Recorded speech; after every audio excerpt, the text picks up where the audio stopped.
Juga tentu saja semua yang hadir di majelis ini, baik ibu-ibu, kakak-kakak, adik-adik, anak-anak, yang semoga semuanya dirahmati Allah, disayang Allah, disyafaati Rasulullah, dijadikan tempat kembalinya adalah surga. Amin ya rabbal alamin.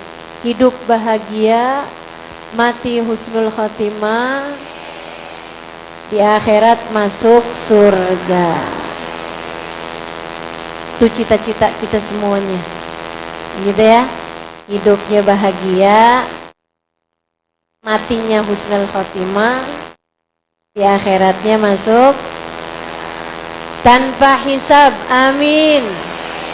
Tanpa azab, amin. Tanpa itab, amin. Itu harapan kita semua, menjadi wanita berkelas surga. Tuh temanya pada hari ini, mengenang-enang kisah kehidupan wanita hebat Sayyidah Fatimah Zahra, wanita yang disebut oleh baginda Nabi besar Muhammad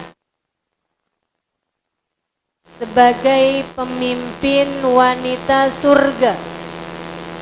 Sayyidah Fatimah Zahra, kata Nabi Muhammad, innaki ya Fatimah sayyidah nisa ahlil jannah. Sesungguhnya engkau wahai Fatimah adalah pemimpin wanita surga. Jadi Sayyidah Fatimah ini adalah wanita berkelas surga.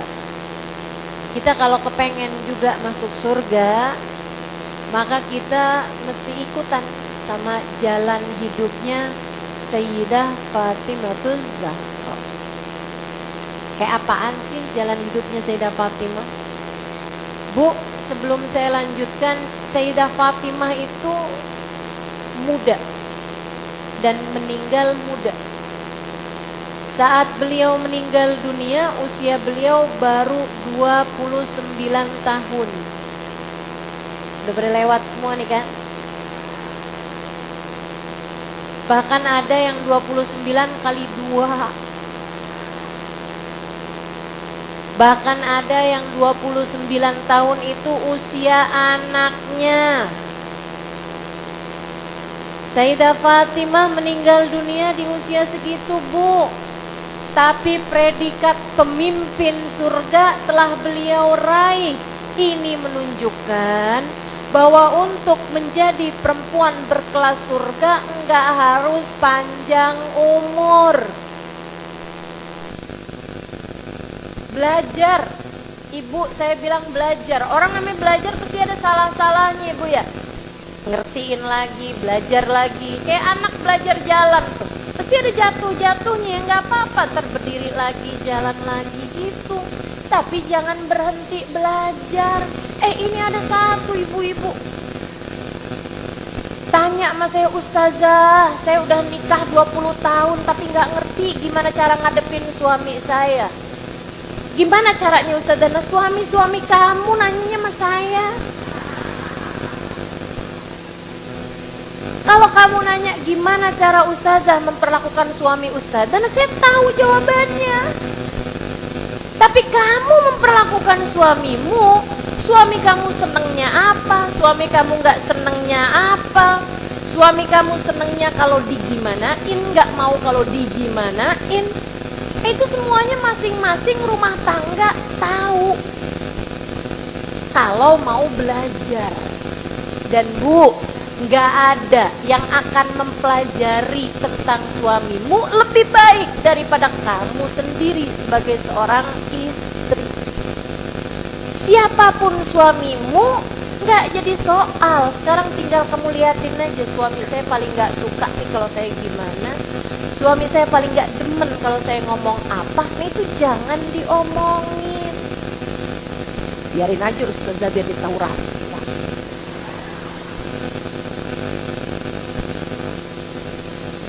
Yuk belajar jadi wanita berkelas surga.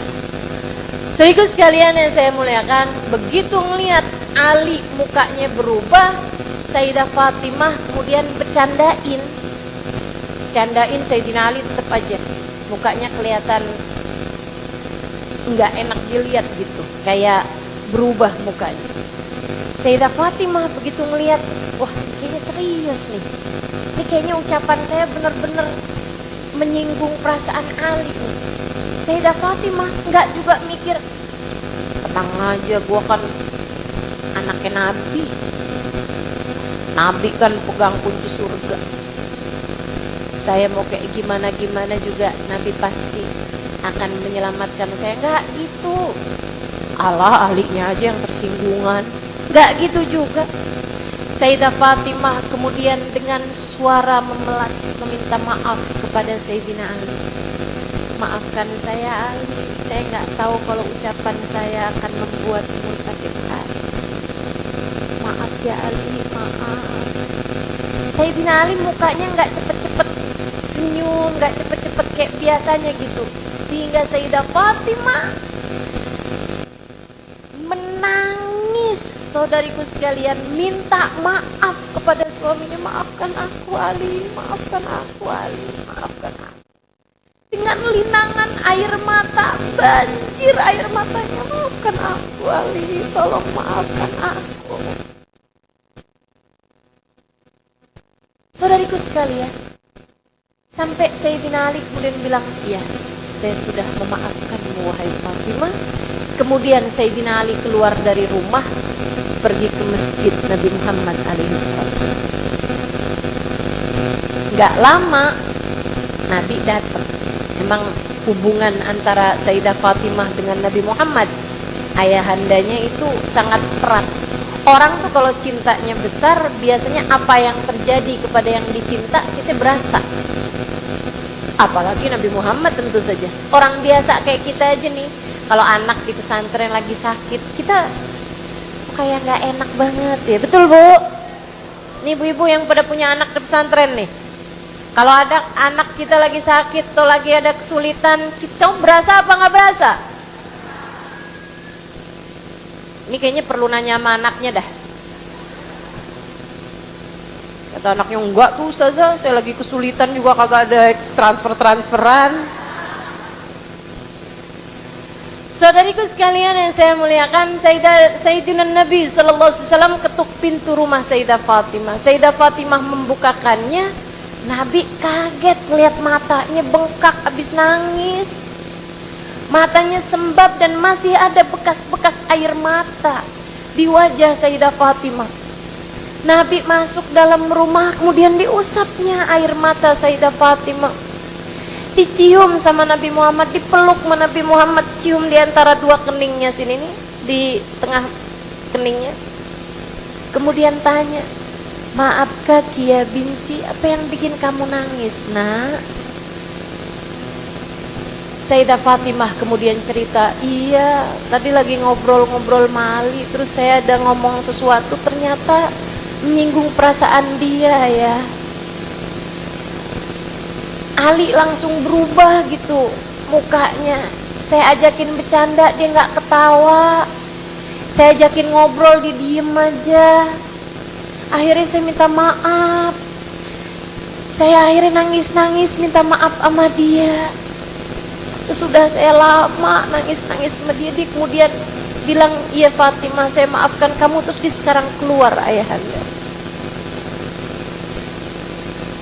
Nabi Muhammad negesin lagi, waktu keluar apakah dia sudah memaafkanmu wahai Fatimah? Sudah.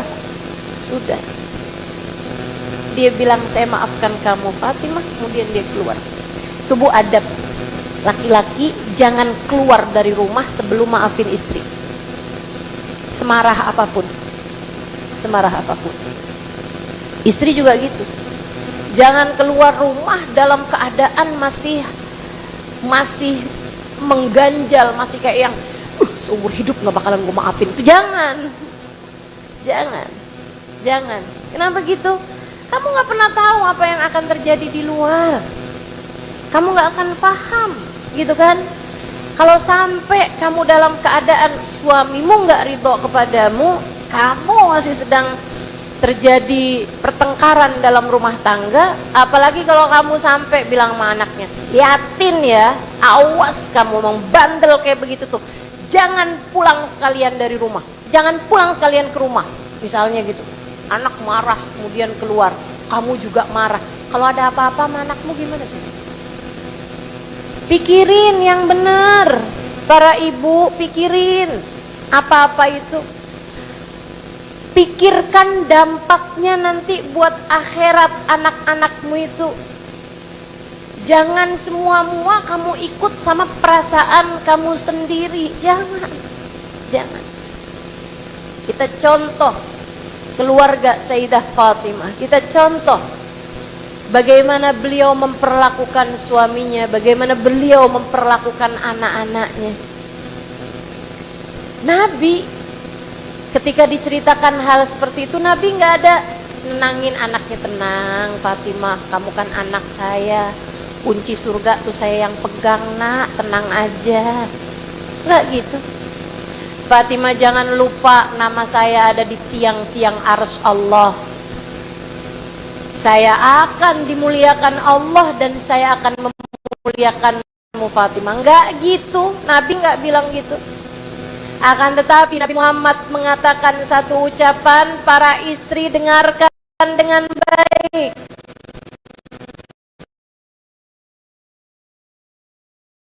Para istri dengarkan dengan baik, biar kamu nggak belagu-belagu sama suamimu itu, biar kamu ngerti tawadhu kepada suamimu itu. Nabi Muhammad mengatakan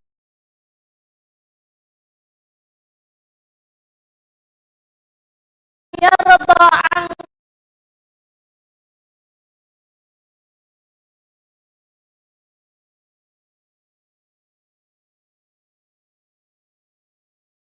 sampai kapan, jika sampai suamimu tidak Nabi bukan, ponakan Nabi bukan,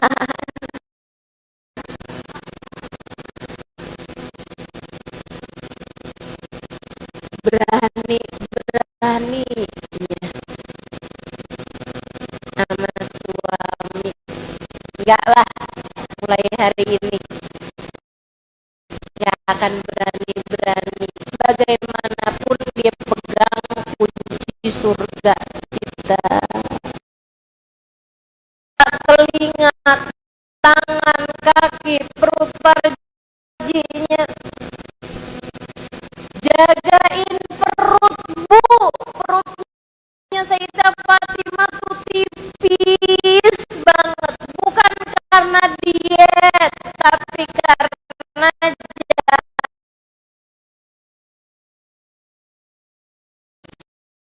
kenapa bisa jaga? Ada sisanya baru deh dia makan.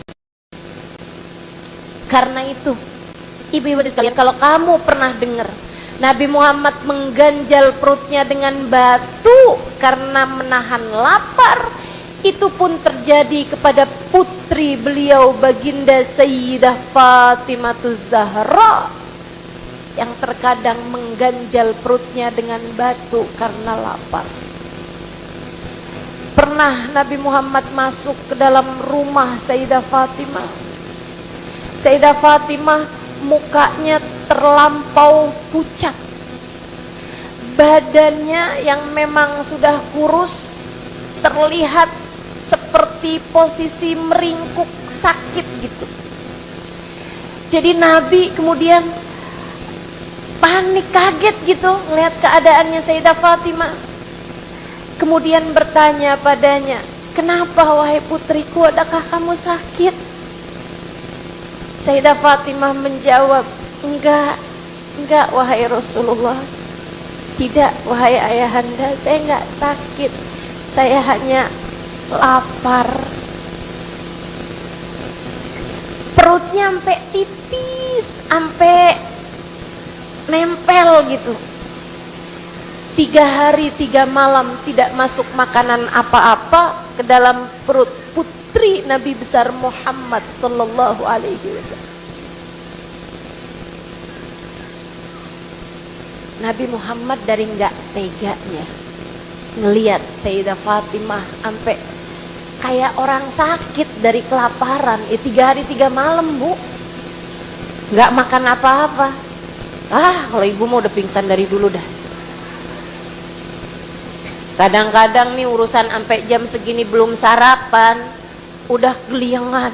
Saya kayak mau pingsan deh. Kenapa mau pingsan? Saya belum sarapan. Itu padahal udah 2 roti.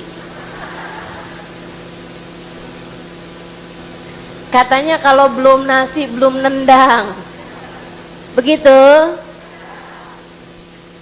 Saudaraku sekalian yang saya muliakan, Nabi dari nggak teganya ngelihat Sayyidah Fatimah kayak begitu, sampai Nabi kemudian berdoa, ya Allah, jangan laparkan lagi Fatimah sesudah hari ini.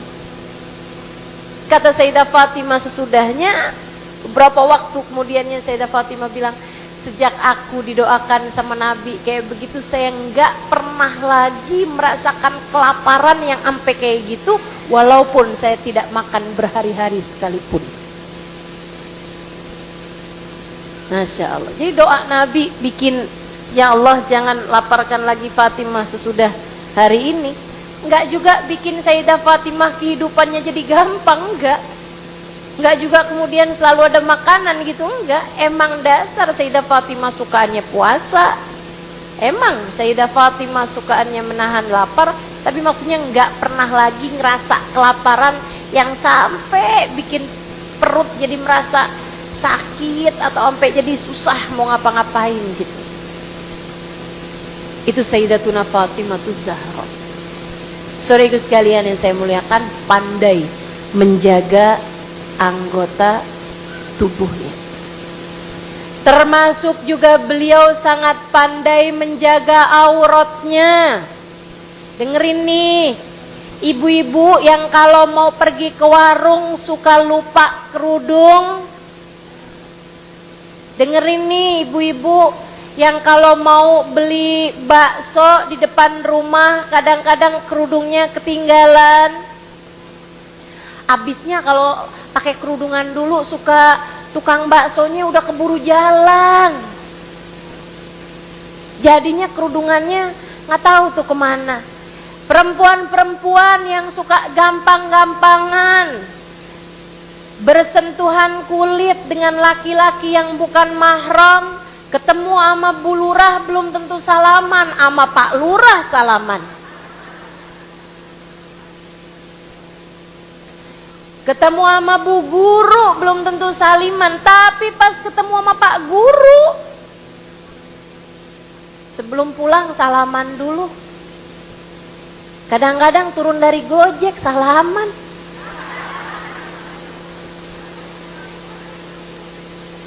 Ya ampun Bu, auratmu tuh, kulitmu tuh, jangan gampang-gampangan. Ustazah, saya mah kagak ada rasa apa-apa, ustazah mah tukang sayur doang. Ya emang iya Bu, tapi ini hukum agama, kita mesti jaga. Yang dihisab juga kamu sendiri, Ibu ya. Jagain ibu-ibu saudariku sekalian. Sayyidah Fatimah jangankan di masa hidupnya, di masa meninggalnya aja beliau jagain. Tahukah kamu orang pertama yang meninggal dunia dipakein kurung batang Sayyidah Fatimah, pakein keranda. Dulunya tuh dibawa aja begitu, di atasnya tanduk gitu, ditanduk gitu ya Bu ya. Di atasnya tuh jenazahnya tersebut itu. Sayyidah Fatimah ketika ayahandanya sudah meninggal dunia, beliau kan dapat kabar bahwa sesudah ayahandanya meninggal, beliau akan segera menyusul Nabi Muhammad alaihi wasallam. Sayyidah Fatimah persiapan. Dia udah ngasih tahu Mas Sayyidina Ali, nanti kalau saya meninggal dunia tolong yang mandiin si ini, semua udah dirapiin Bu sama beliau. Kain kafannya udah disiapin, semuanya tuh udah dirapi-rapikan. Saudaraku sekalian saya muliakan, cuma satu hal aja tuh gangguin pikiran Sayyidah Fatimah. Akhirnya diomongin sama sahabatnya, sama temennya Asma binti Umais.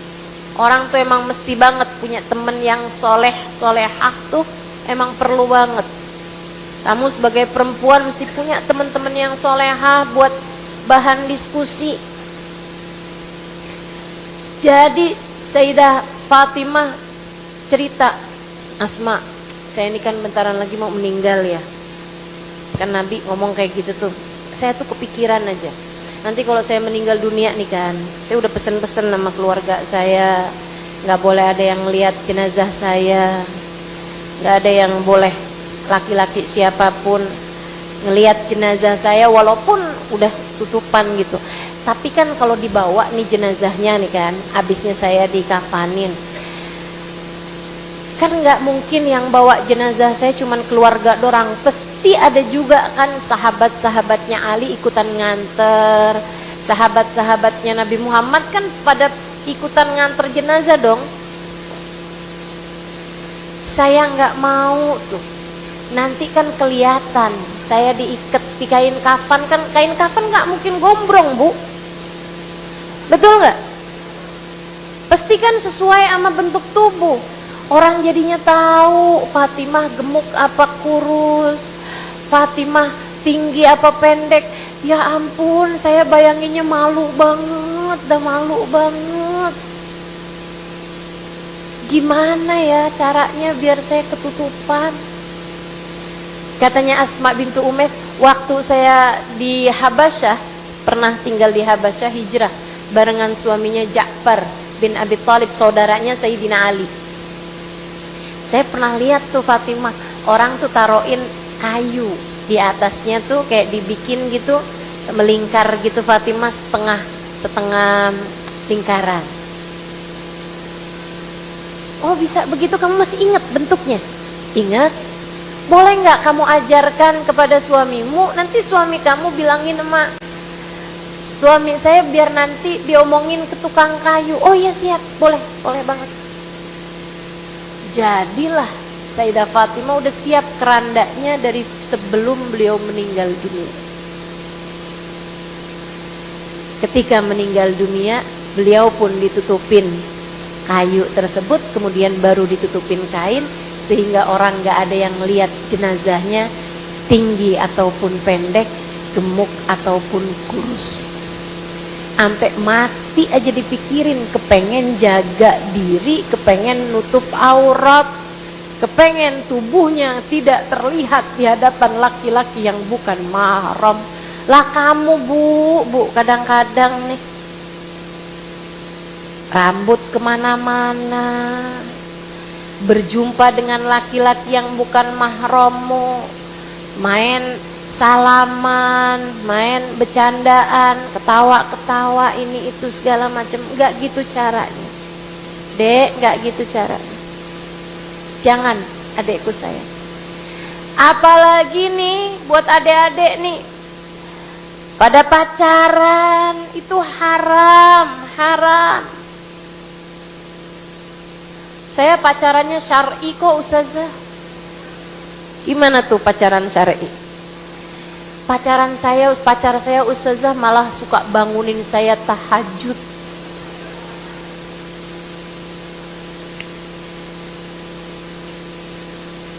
Jangan. Jadi buat adik-adik yang pada punya pacar, bilangin sama pacarmu, halalkan atau putuskan.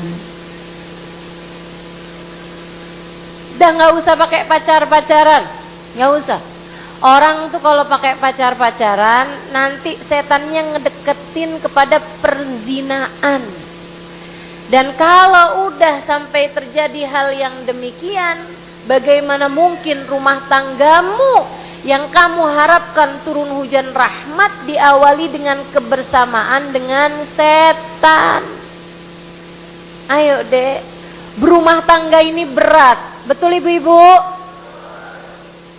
Perlu diringankan dengan kasih sayang Allah, perlu diringankan dengan syafaat Nabi besar Muhammad.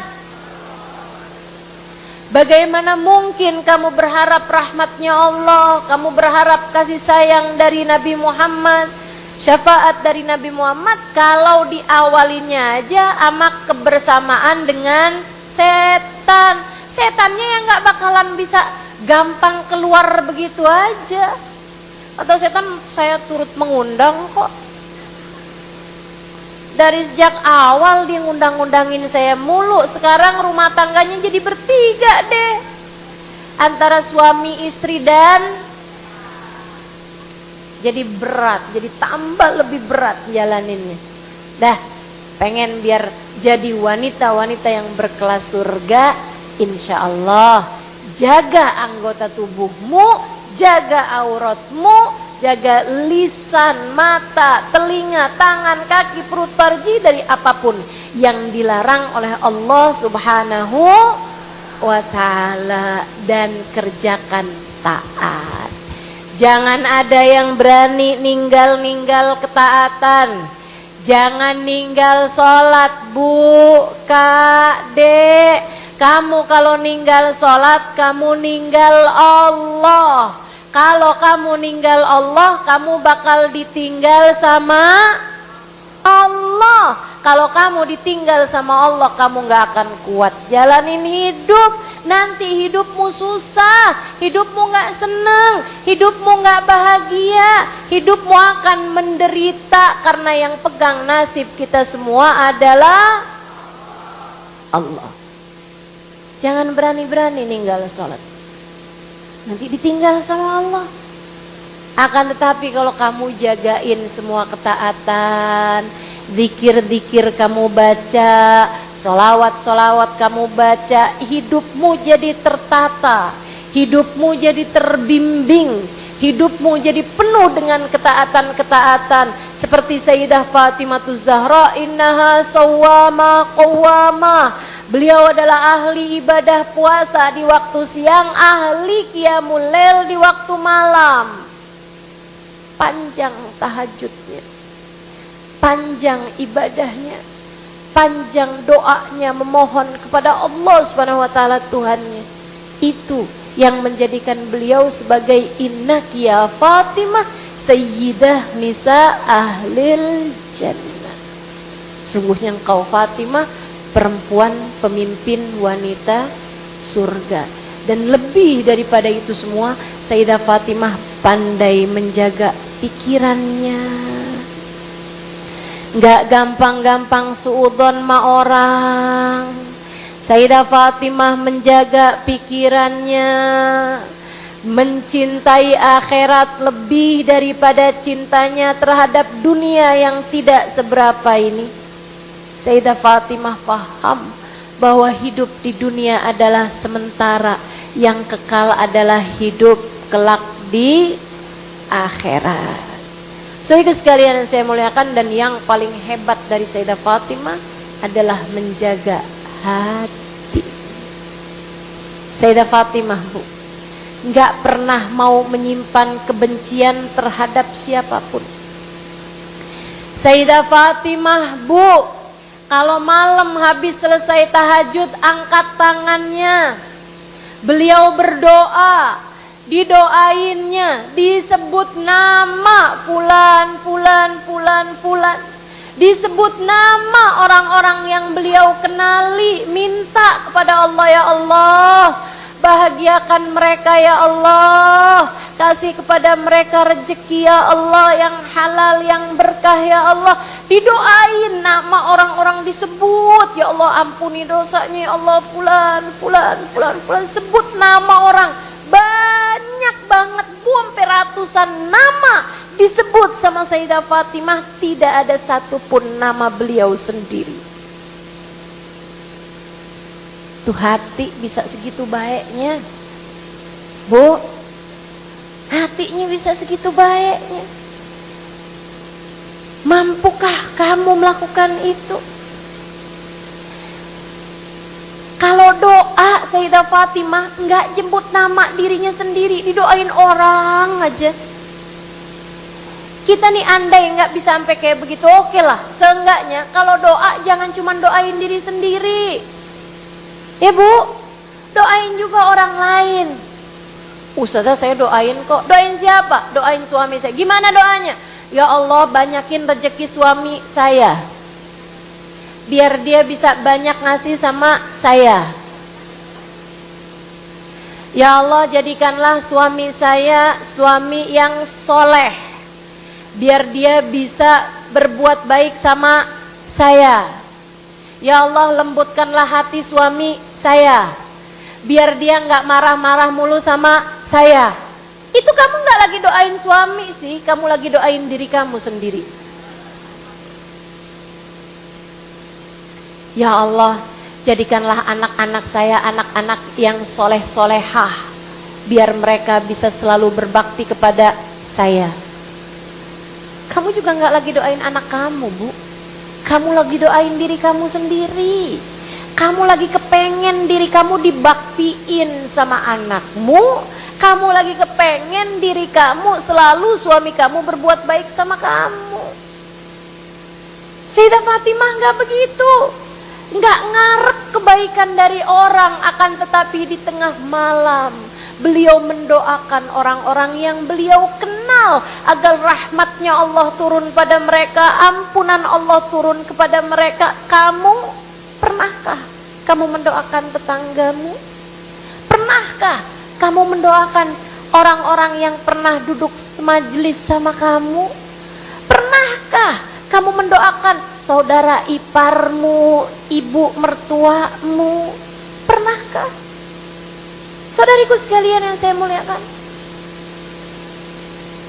malah sekalinya lagi sebel sama orang, doain dia biar dia kecelakaan. Astagfirullah. Belajar benerin hati, belajar benerin hati. Sekalinya doain suaminya kayak gini, ya Allah, suami saya mencintai perempuan lain.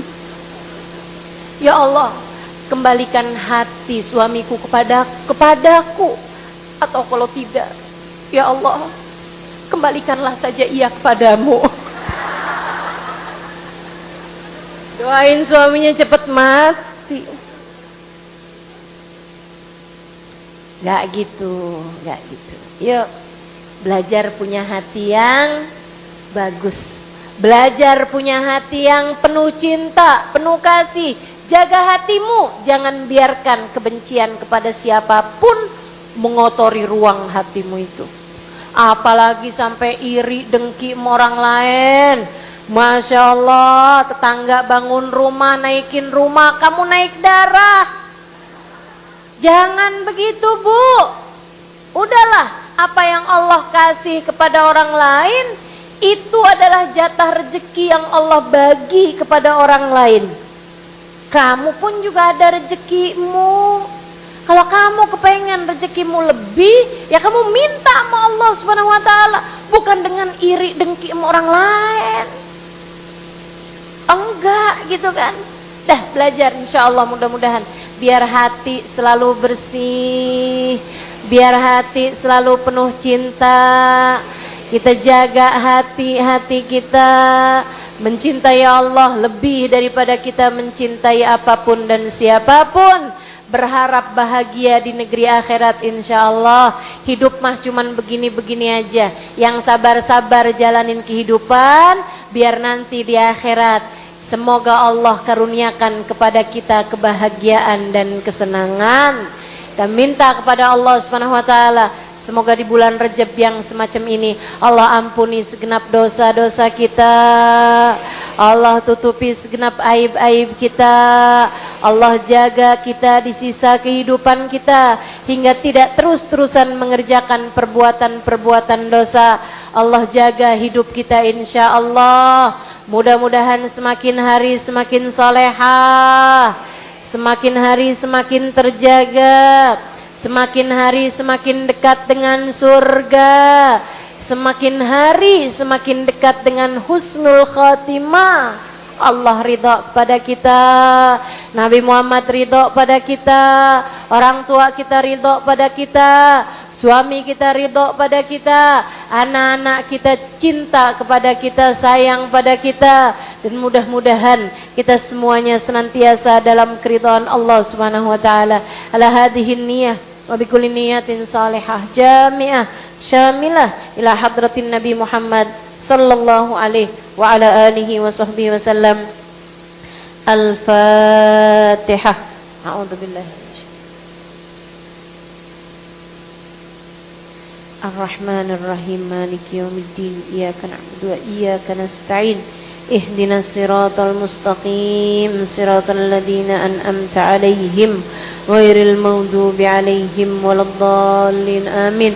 Allahumma bihaqqil Fatihah, bi hurmatil Fatihah, barakatil Fatihah, taftah lana abwabal khair, tu'amil lana muamalat ahlal khair, takfina min jamil fitan wal mihan wa bu'us wa dhair. Innaka wali kulli khair, mutafaddil bi kulli khair bi rahmatika ya arhamar rahimin.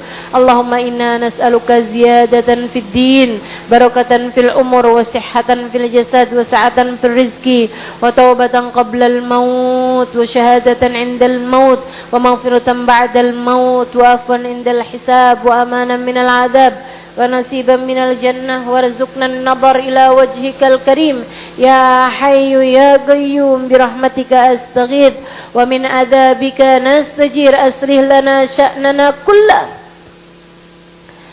ولا تكلنا إلى أنفسنا ولا إلى أحد طرفة عين. اللهم إنا نسألك من العقول أوفارها، من الأذهان أسفاها، من الأعمال أزكاها، ومن الأخلاق أطيبها، ومن الأرزاق أزلها، ومن العافية أكملها، من الدنيا خيرها، ومن الآخرة نعيمها، بحق سيدنا محمد صلى الله عليه وسلم.